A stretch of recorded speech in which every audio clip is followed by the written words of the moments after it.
Welcome to Verbal Peak Radio, where we give you a verbal image of life, and we are everyday people. I'd like to welcome you all to the show.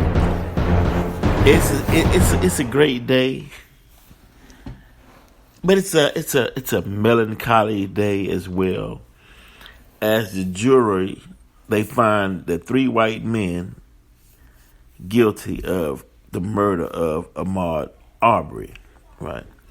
Melancholy day because, wow, man, black people are showing that we rarely get justice. So when there is justice, we celebrate, because before the verdict, in the back of the minds, even though it was a clear cut case, we still had our doubts that white would vote with white.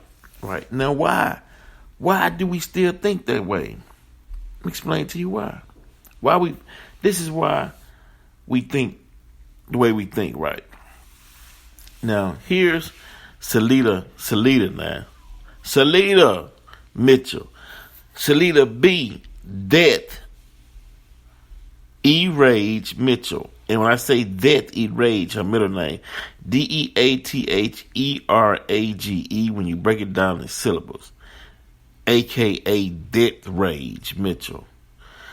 She's an American lawyer, politician, and conservative activist.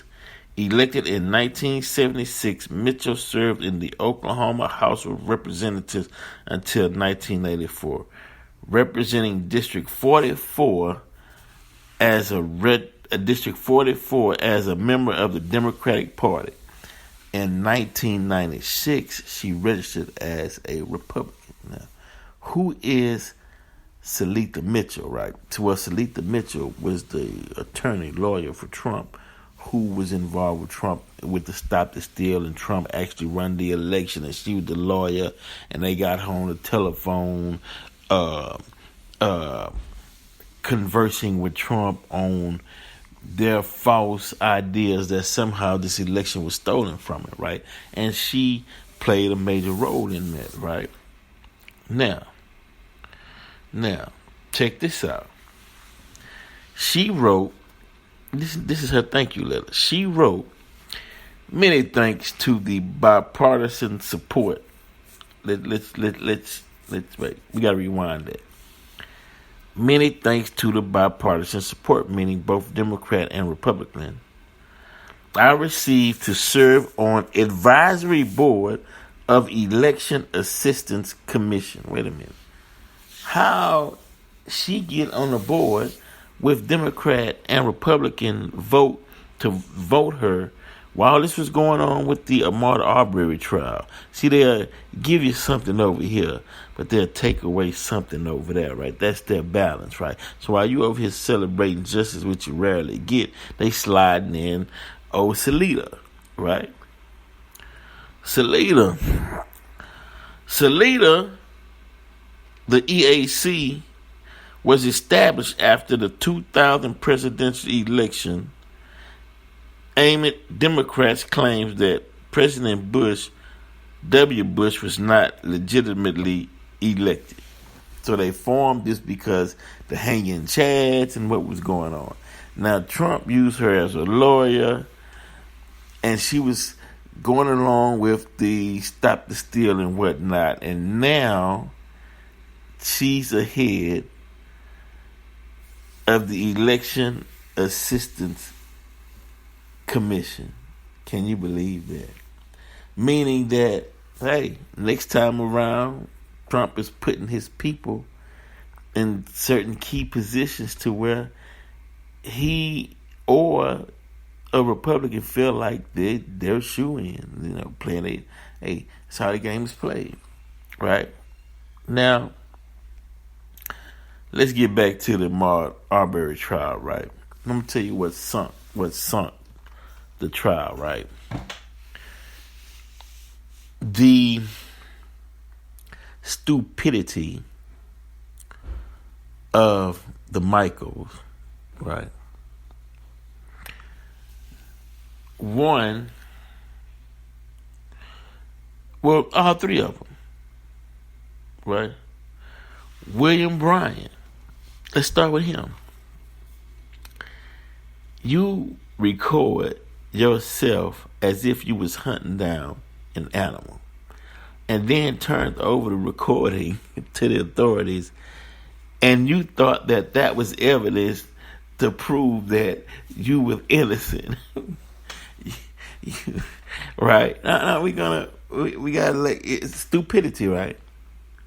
Because society has evolved from hick actions and hick stupidity. It's like a anomaly. It's a thing of the past. It's a dinosaur. It's a relic. It's a barbarian and a caveman way of thinking. It's outdated, right? But some haven't gotten the memo yet, right?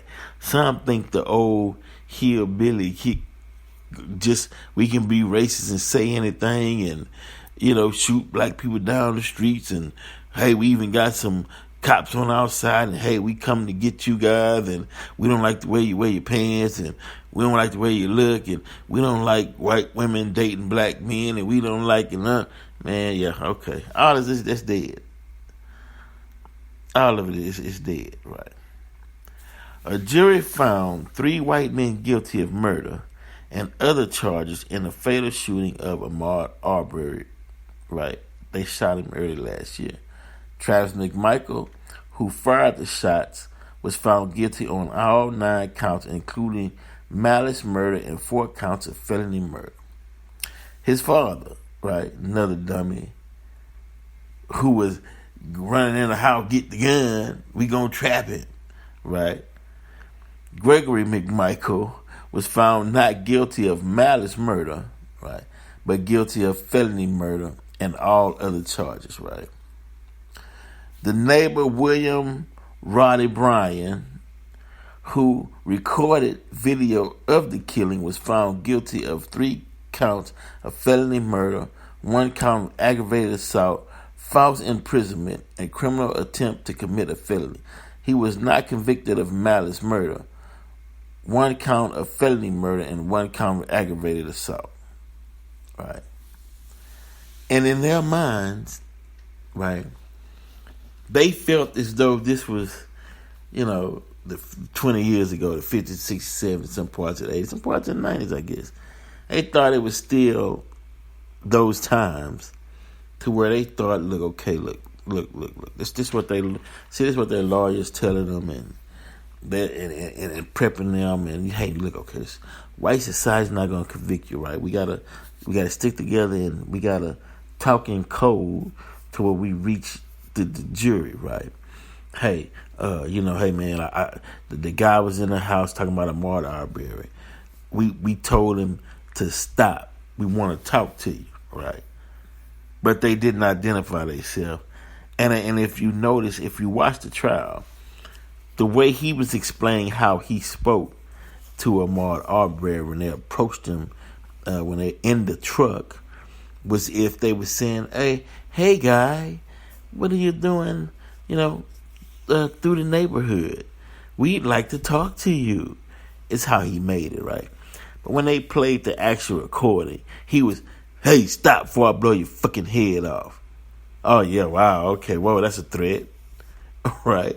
Whoa, hey, oh, damn, you threatened me for just jogging on a public street when I live 1.8 miles. But the hypocrisy and the stupidity in their warped minds, they actually believe, hey, you don't have the right to jog down these public streets. Hey, you don't have the right to go into a house that's under construction, although white couples went in that house that was under construction. Why do, especially males and couples really actually, why do they go into a house that's under construction? Because you have to visualize yourself in that.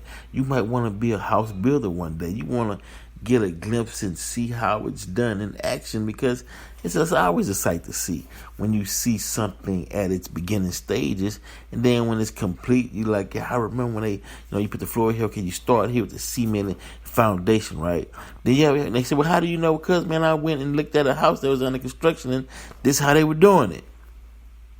But in The hillbilly minds and the hick minds is like, oh my God, black man, colored boy, running in our neighborhood. Oh my God, our women looking at him out the window. His heavy feet is tearing up our streets. We got to do something. Go get the guns. And these idiots hunt him down as if he was an animal, as if they were hunting prey, and murdered this young man, right? And in their warped mind, they say, well, hell, this America, we're white. We should be able to walk away from this easy. And so was his lawyers, who felt like, they should walk. And the reason why do I say that, because the female hick, right?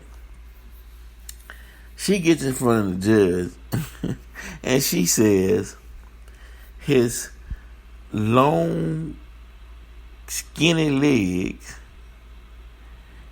bare feet, in his tennis shoes to hide his long, dirty toenails. Interpretation: here's a beast, an animal, that lurks in the dark and in the woods, that at nighttime he turns into a werewolf and he gallops and runs through the community. Right? If you don't stop him, next he's looking at a vacant house. Well, now he's looking at a vacant house. One day he'll be in your house. That fear, right? They thought they was finna get over fear to the white jury, right? Because they don't have one black on the jury, right? Yeah, we gotta pump fear into them, right? We gotta create a code, an image that we know that white people are afraid of when you talk about black people, right? But they fail to realize is black people are afraid when you talk about certain codes dealing with white people, right? The crime that white people commit, the racism that white people commit, the death and the murders, the school shootings, right? So you got one saying, man, you looking at them like, man, these some scary, murderous criminals here. And I'm talking about the three that murdered ahmaud-arbery. Now the white lady to the jury going off the media and saying, hey, black men, they run through the neighborhood. Lord forbid they see your wife and they get the foaming at the mouth because they want a white woman, and just all kind of crazy falsities that they try to portray, specifically black men, right? So she gets on and she gets in front of the judge and actually made a statement like that in 2021, soon to be 2022, and then think there'll be no repercussions from a idiotic statement such as that, right?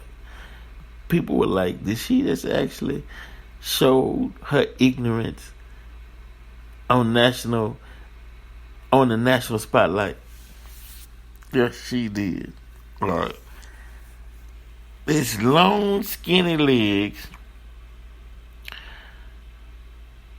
tennis shoes with no socks to hide his long, dirty toenails. In other words, this beast who got stride, who can run fast, right, was in a neighborhood. What you do in a neighborhood? Matter of fact, hey, we don't want black churches. We don't want black preachers in the courtroom. I mean, just the whole energy of it just spewed racism, right? Right. But when they came back with that guilty verdict, because Come on, man. You're gonna box a man in and then kill him and then claim you trying to make a citizen's arrest. They try to claim self-defense when, dude, you got in drug. He wasn't bothering you. Didn't see anything in his hands. He went. You get in your vehicle and hunt him down, and say you was. How you scared for your life when you driving to the confrontation? Just like Kyle Rittenhouse. How you couldn't be afraid, and there was no need to claim self-defense because nobody asked you to come down in the first place. There was no invitation. Nobody needed you. There was no invite police calling you, you know what I mean, from Kenosha saying, hey, man, I don't think, hey, man, situation's getting out of hand. I don't think we're going to be able to handle these protests. I mean, they really protested for Mr. Blake. Things are getting out of hand. We need somebody. We need a hero. We need somebody to come save us. And they like, oh, man, who you got? Kyle Rittenhouse. Let's call Cal. I mean, wow, he's going to come to the rescue and everything's going to be fine when the Kyle Rittenhouse get here. He's our hero, right? And he comes down there and, come on, man, really? He came down there with a chip on his shoulder, with a rifle, looking for some action. Killed 2 people, wounded 1. And got off. Only in America. But okay. Then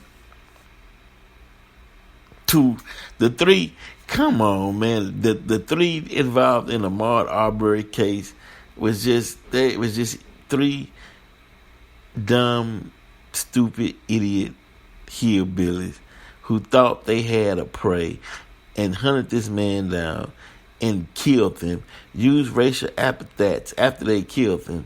And then when they realized, wait a minute, this is serious, we didn't mean to, so.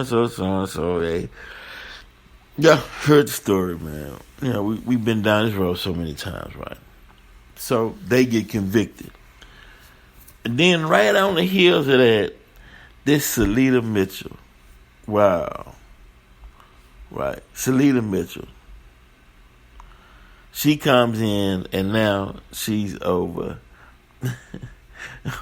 over the voting the voting association.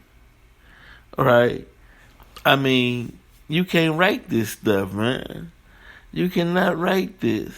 I mean, who the voter advisory board, how you gonna put Cleta on the board when she played a role even entertaining the fact that the last election was a stolen election? How you can even, it is what it is, man. They give it one thing, they take it away another thing. It's part of the game. We're used to it. We're not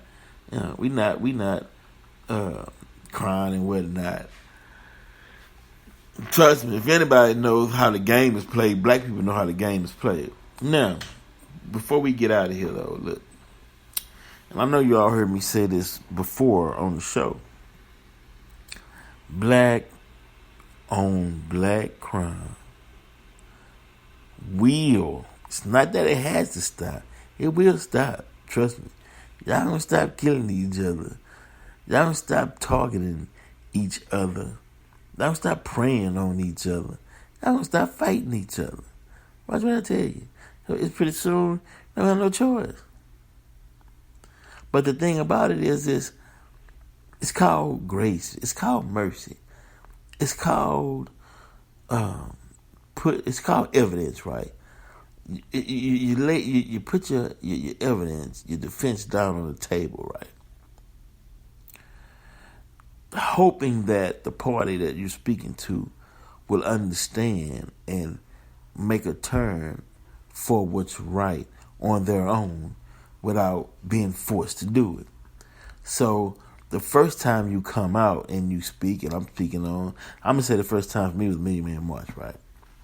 Amen March takes place. You come out. Hey, look, hey, let's get it together, for everything happened. They really want to take us out.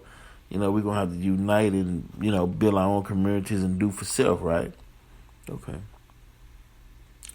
Then time persists and, hey, we still need to get together. We need to unite. We got to pull this thing together. Hey, we all we got, man. We can shut down the streets. Let's unite, build one another, support black businesses.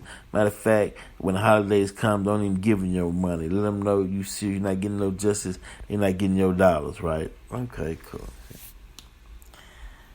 All right.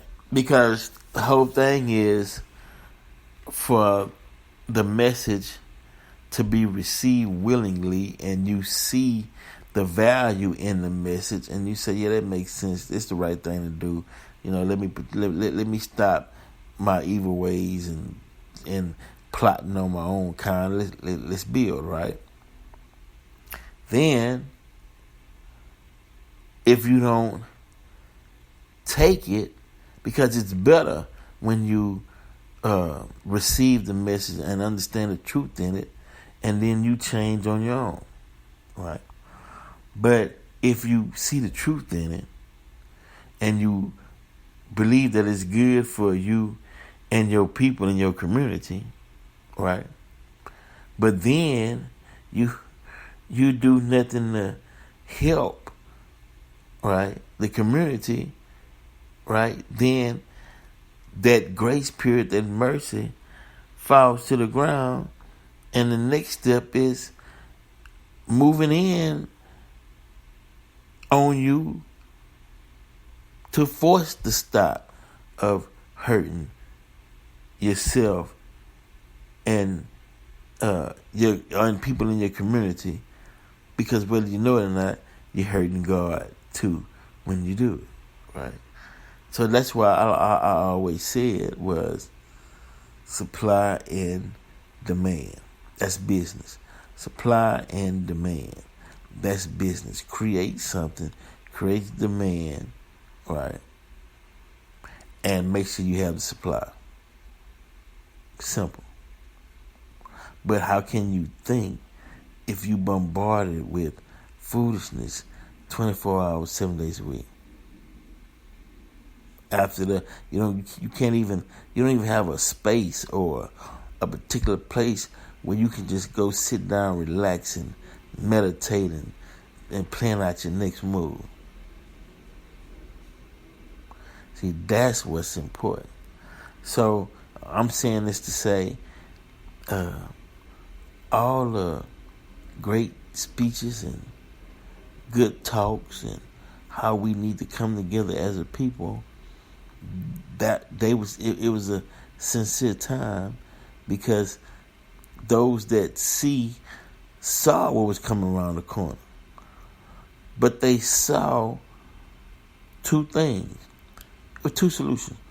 One solution keeps people occupied, right, until they can come up with the best plan or the best solution, right? Then there's another one that's a best solution, because soon as you heard it, it moved you, and you understood deep down in your soul that, okay, this is the right way to go, right? But if you ignore all of the warnings and the people trying to help and the songs and so on and so, and you want to continue to hurt your own people or prey on your own people, then it'll be a wave that'll come through that'll just shut you down, right? But you can't say, oh man, how can you do me like this? Nah, because you had, about 20 years, right, of trying to explain and show why it's better to read and have knowledge and carry yourself in a certain way, right? Look, why is it better? It gets down to the point where either you're going to serve God or you're going to serve the devil, right? But at least somebody loves you enough to come and give you the options. That way you can be in the valley of decisions and you can actually think, okay, what's better for me? Which way should I go? What's the best thing for me to do? You know what I'm saying, at this particular time. Study, learn. Verbal Pick Radio. We're out.